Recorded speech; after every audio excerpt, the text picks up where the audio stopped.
take you live now to Capitol Hill for House Speaker Nancy Pelosi. Chairman John Dingell at Holy Trinity Church in Georgetown.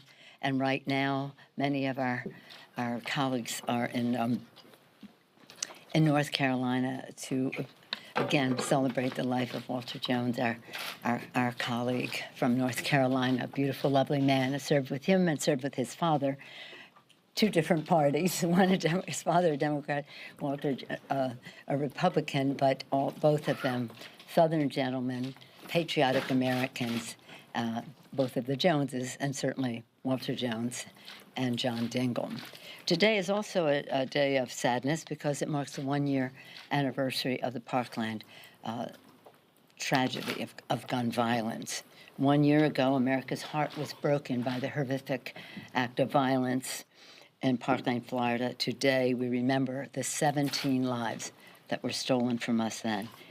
I'm very pleased that last night, this House Judiciary Committee under the leadership of Jerry Nadler and with the full participation of our members, took a strong step to end the epidemic of gun violence, and they advanced H.R. 8, the bipartisan, common-sense background check legislation.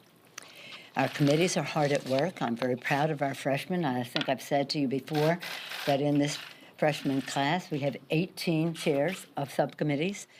To contrast that to the another historic freshman class, the Watergate Babies, when they came in with all of the size and enthusiasm that they didn't have one subcommittee chair in the first year that they took office. So we're very proud that 18 of them have gavels. By all accounts from our chairman, they come enthusiastic, well-prepared, all of the members, and especially, of course, our subcommittee chairs.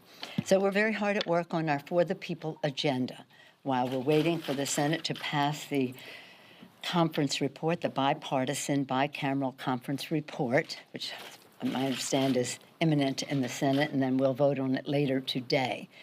So that's real progress, I think, for us to have left it to the appropriators to make the decisions, come up with a bicameral, bipartisan bill that we can overwhelmingly support.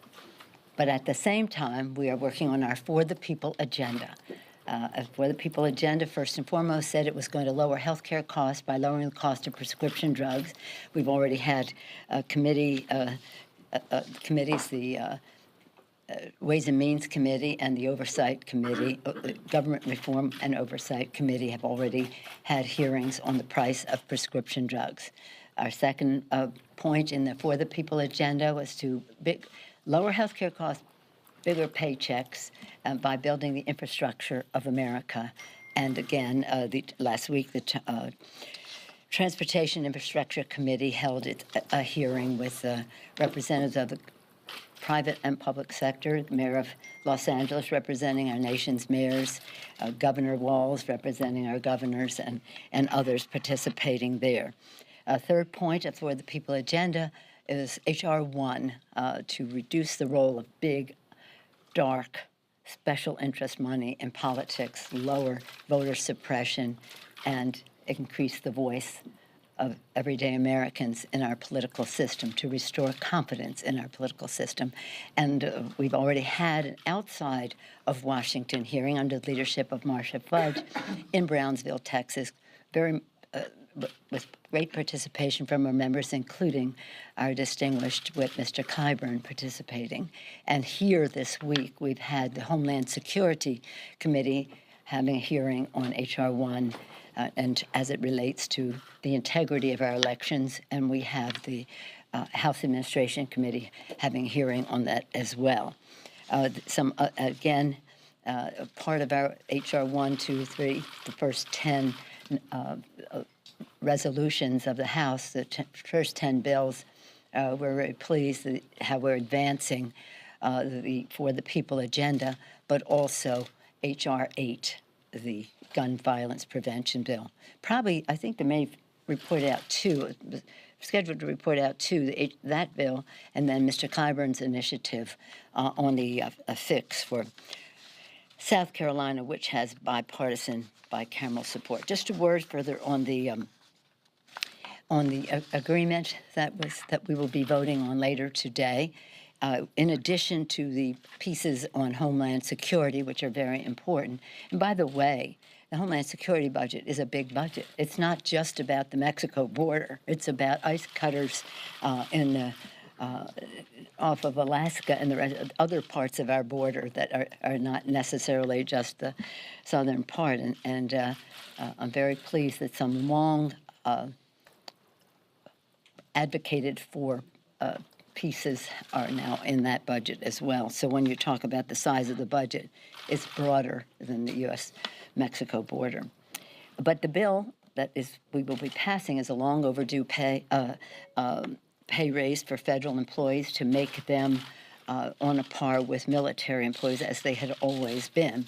An additional $1 billion for the census to combat the administration's assault on and to ensure a fair, accurate count. $3 billion to keep communities safe by combating the opioid epidemic and hiring more police officers. $17 billion to rebuild America's infrastructure, billions of dollars in support of small businesses, more than $9 billion to protect clean air, clean water, and public lands, $9.1 billion in security assistance for our allies, and $7.4 billion for global health and nutrition assistance. So this is a very important legislation. We have the 6 appropriations bills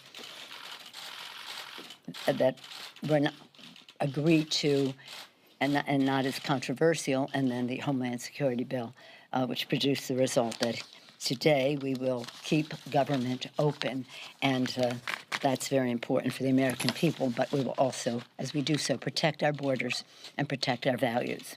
Madam Speaker. Yes, ma'am. The president just said that he will declare a national emergency when he signs this bill. Do you still plan to file a legal challenge if and when he does that, and how quickly would you do that? Did I ever say I was filing a legal challenge? You said Democrats I would may. That's an option, and we'll review our options. But it's important to note that when the president declares this emergency, first of all, it's not an emergency, what's happening at the border. It's a humanitarian challenge to us. The president has tried to sell a bill of goods to American people. But putting that aside, just in terms of the president making an end run around Congress, here he said, let us respect what the committee will do, and then walks away from it.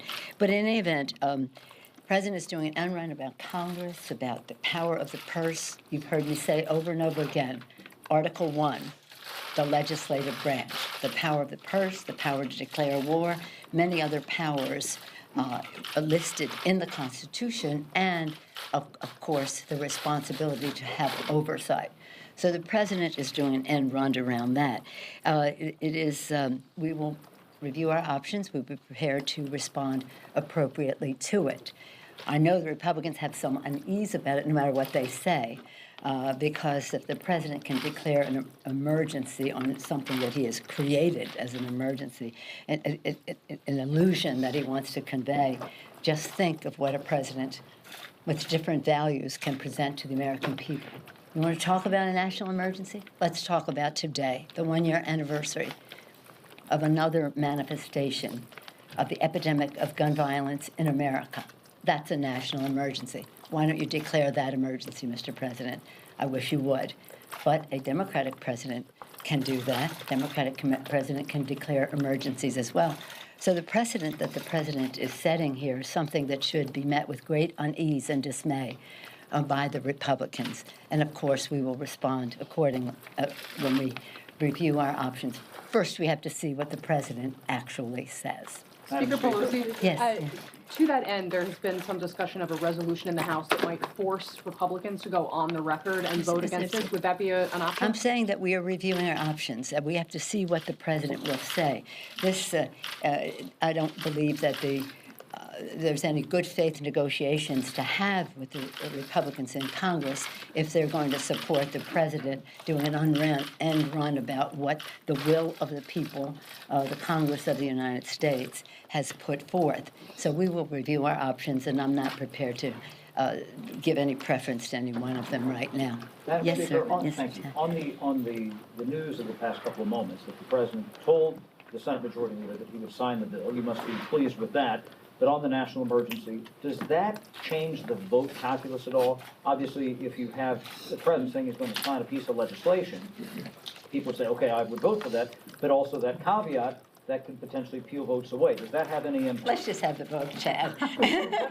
That's very interesting, but let's just have the vote. That changes the support one way or the other. Well, it may, I don't know, it's probably had more of an influence in the United States Senate. We have the votes in the House. But it is interesting to see how the president has said to the Republican leadership in the Senate, Senator Shelby, a senior appropriator, the chairman of the Appropriations Committee there, respected leader in the United States Senate. I don't have confidence in what you did, even though the president failed to convince the American people and their representatives in Congress of his position. But let's just see what the votes are. Who knows what the calculus is on the other side? I don't. Does it affect your side of the aisle? No. Madam Speaker, as far as the gun control bill, or rather Yes. the background check bill is concerned, you just said that a national emergency should Yes. be declared. Well, it could be declared. If he wants to talk about emergencies, that's a national emergency. That's something that you would like to see a president declare. No, I'm just saying a president could do that. If you want to go down that path, then let's look at what really is a national emergency. I'm not advocating for any president doing an end run around Congress. I'm just saying that the Republicans should have some dismay about the door that they are opening, the threshold they are crossing. Madam Speaker, in your opening comments, you spoke some about the freshman class. Yes. I was just wondering, there have been a number of viral moments that some of these new Democratic members especially That's have the word. It's in created. viral. That's your questions now about viral moments of the freshman. I wanted to ask you, though, what you thought of their influence. Do these Dem freshmen have an outsized influence that you've never seen before? No. This is welcome to the Democratic Party. We are not a rubber stamp for anybody. We are not a monolith. We never have been. And who would want to lead a party that would be described that way? The members come, they bring their enthusiasms, their priorities. We welcome that, and they are not programmed.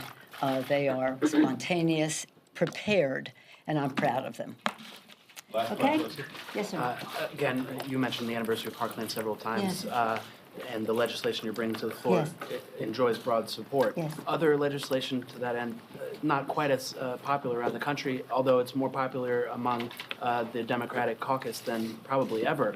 Are you committed to bringing to the floor some further legislation to that end, such as the restoration of the ban on assault-style weapons? Well, the committee, the Judiciary Committee, and the committees of jurisdiction will review any proposals that we have on any subject. And what they have prioritized, we have, in addition to the committee, we have a task force headed up by Congressman Mike Thompson of California has worked in a bipartisan way to protect the American people. What are the measures that save the most lives? And how do we get them into law? It's a proposal that turns into legislation, that it passes as law, that makes a difference in the lives of the American people. And it's up to the committee and the task force to make their proposals as we go forward. We do think that keeping guns out of the hands of people who shouldn't have them probably saves the most lives. Thank you all very much. Thank you. Oh, happy Valentine's Day. All we need is love and chocolate, right? What time are you voting? Can we still go to Valentine's Day dinner? That would be the hope. It depends on how soon the Senate takes up the bill. We said that we wouldn't vote before 6:30 because that's when our members come back from North Carolina. But we hope not to have it be 1 minute after that. So you'll have time for dinner. Thank you all very much. The people want to know. Go to the source. Yeah, exactly. Inquiring minds want to know. The U.S. House is still in recess. Members return, as you heard.